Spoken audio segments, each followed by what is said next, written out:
سیرت النبی کریم صلی اللہ علیہ وآلہ وسلم قسط نمبر 93 قتل کا ناکام منصوبہ۔ خیبر کی فتح کے بعد وہاں کی ایک بستی فتح کے لوگ حضور اکرم صلی اللہ علیہ وآلہ وسلم کی خدمت میں حاضر ہوئے۔ جو لوگ حاضر ہوئے ان کے سردار کا نام نون بن یوشع تھا۔ اس نے حضور اکرم صلی اللہ علیہ وآلہ وسلم سے عرض کیا، ہم اس بات پر صلح کرنے کے لیے تیار ہیں کہ ہماری جان بخشی کر دی جائے اور ہم لوگ اپنا مال اور سامان لے کر فتح سے جلا وطن ہو جائیں۔ آن حضرت صلی اللہ علیہ وآلہ وسلم نے ان کی یہ بات منظور فرما لی۔ اس سلسلے میں ایک روایت یہ ہے کہ یہودیوں نے فتح کا نصف دینے کی بات کی تھی اور آپ صلی اللہ علیہ وآلہ وسلم نے اس کو منظور فرمایا تھا۔ یہ ایک بات کی وضاحت کرنا بہتر ہوگا، فتح کی یہ بستی چونکہ جنگ کے بغیر حاصل ہو گئی تھی، اس لیے یہ مال فی تھا، یعنی دشمن سے جنگ کے بغیر حاصل کیا جانے والا مال جس کے خرچ کا مسلمانوں کے حکمران کو اختیار ہوتا ہے۔ چنانچہ آپ صلی اللہ علیہ وآلہ وسلم اس کی آمدنی میں سے اپنے گھر والوں پر بھی خرچ کیا کرتے تھے۔ بنی ہاشم کے چھوٹے بچوں کی پرورش بھی اس کی آمدنی سے فرماتے تھے۔ بنی ہاشم کی بیواؤں کی شادیاں کرتے تھے۔ حضور اکرم صلی اللہ علیہ وآلہ وسلم کی وفات کے بعد حضرت ابوبکر صدیق رضی اللہ عنہ خلیفہ بنے تو حضرت فاطمہ رضی اللہ عنہ نے سمجھا کہ فتح کا علاقہ حضور اکرم صلی اللہ علیہ وآلہ وسلم کی ملکیت ہے، لہذا مجھے وراثت میں ملنا چاہیے۔ چنانچہ انہوں نے حضرت ابوبکر صدیق رضی اللہ عنہ سے درخواست کی کہ فتح کا علاقہ انہیں دیا جائے۔ ابوبکر صدیق رضی اللہ عنہ نے انہیں مسئلہ سمجھایا اور فرمایا، رسول اللہ صلی اللہ علیہ وآلہ وسلم نے فرمایا ہے کہ ہم نبیوں کی میراث تقسیم نہیں ہوتی، ہم جو کچھ چھوڑ جاتے ہیں وہ مسلمانوں کے لیے صدقہ ہوتا ہے۔ حضرت فاطمہ رضی اللہ عنہ مطمئن ہو گئی اور پھر دوبارہ یہ مطالبہ نہ کیا۔ جس زمانے میں رسول کریم صلی اللہ علیہ وآلہ وسلم خیبر پہنچے تھے اس وقت کھجوریں ابھی پکی نہیں تھی، چنانچہ کچی کھجوروں کو کھانے سے اکثر صحابہ بخار میں مبتلا ہو گئے۔ انہوں نے اپنی پریشانی حضور اقدس صلی اللہ علیہ وآلہ وسلم سے بیان کی۔ آپ صلی اللہ علیہ وآلہ وسلم نے ان سے فرمایا، گھڑوں میں پانی بھر لو اور ٹھنڈا کر لو، فجر کے وقت اللہ کا نام پڑھ کر اس پانی کو اپنے اوپر ڈالو۔ صحابہ نے اس ہدایت پر عمل کیا تو ان کا بخار جاتا رہا۔ خیبر کی جنگ میں سلمہ بن اکور رضی اللہ عنہ زخمی ہو گئے تو حضور اقدس صلی اللہ علیہ وآلہ وسلم کی خدمت میں حاضر ہوئے۔ حضور صلی اللہ علیہ وآلہ وسلم نے 3 مرتبہ ان کے زخموں پر دم کیا، انہیں اسی وقت آرام آ گیا۔ اس غزوے میں ایک واقعہ یہ پیش آیا کہ نبی کریم صلی اللہ علیہ وآلہ وسلم کو قضاء حاجت کے لیے جانا تھا۔ آپ صلی اللہ علیہ وآلہ وسلم نے عبداللہ بن مسعود رضی اللہ عنہ سے فرمایا کہ دیکھو کوئی اونٹ کی جگہ نظر آ رہی ہے یا نہیں۔ عبداللہ بن مسعود رضی اللہ عنہ نے چاروں طرف دیکھا، کوئی اونٹ کی جگہ نظر نہیں آئی، البتہ انہیں ایک اکیلا درخت نظر آیا۔ انہیں بتایا کہ صرف درخت نظر آ رہا ہے۔ آپ صلی اللہ علیہ وآلہ وسلم نے فرمایا، ادھر ادھر دیکھو کوئی اور اونٹ کی چیز نظر آتی ہے۔ اب انہوں نے پھر ادھر ادھر دیکھا تو ایک اور درخت کافی دور نظر آیا۔ انہوں نے اس دوسرے درخت کے بارے میں آپ کو بتایا تو آپ صلی اللہ علیہ وآلہ وسلم نے فرمایا، ان دونوں درختوں سے کہو اللہ کے رسول تمہیں حکم دیتے ہیں کہ دونوں ایک جگہ جمع ہو جاؤ، یعنی آپس میں مل جاؤ۔ حضرت عبداللہ بن مسعود رضی اللہ عنہ نے ان دونوں درختوں کو مخاطب کر کے یہ بات کہہ دی، فوراً دونوں درخت حرکت میں آئے اور ایک دوسرے سے مل گئے۔ آپ صلی اللہ علیہ وآلہ وسلم نے ان کا پردہ بنا لیا۔ آپ صلی اللہ علیہ وآلہ وسلم کے فارغ ہونے کے بعد دونوں درخت اپنی جگہ پر لوٹ گئی۔ جب خیبر فتح ہو گیا تو ایک عورت مسلمانوں کی طرف آتی نظر آئی۔ وہ لوگوں سے پوچھ رہی تھی کہ اللہ کے رسول کو بکری کی گوشت کا کون سا حصہ زیادہ پسند ہے۔ لوگوں نے اسے بتایا، حضور صلی اللہ علیہ وآلہ وسلم کو دستی کا گوشت پسند ہے۔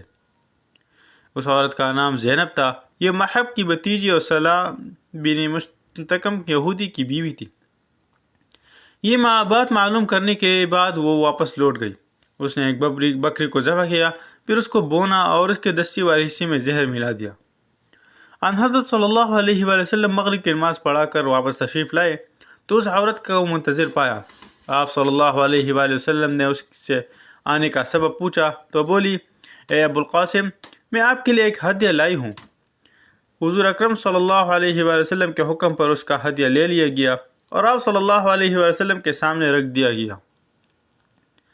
اس وقت وہاں بشر بن برا بن معرور رضی اللہ عنہ بھی موجود تھے۔ آپ صلی اللہ علیہ وسلم نے صحابہ سے فرمایا قریب آ جاؤ۔